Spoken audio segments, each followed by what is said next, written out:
દિલ્હી ખાતે 21 શિક્ષકોનું સન્માન થશે। રાષ્ટ્રપતિના હસ્તે શિક્ષકોનું આ સન્માન થશે। આ અંગે મહત્વપૂર્ણ જાહેરાત કરવામાં આવી છે। રાષ્ટ્રપતિ ભવનમાં શિક્ષકોને બોલાવવામાં આવશે અને તેઓનું સન્માન કરવામાં આવશે।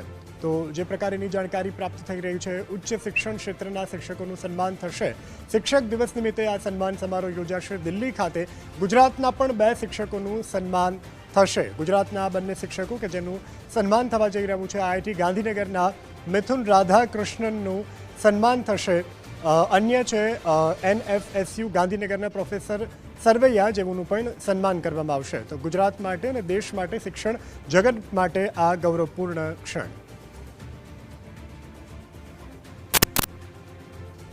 તો આ 2 ગુજરાતના શિક્ષકો, 21 શિક્ષકોના સન્માન થવાના છે, જેમાં ગુજરાતના આ બંને શિક્ષકોનું પણ રાષ્ટ્રપતિના હસ્તે શિક્ષક દિવસના દિવસે સન્માન થશે।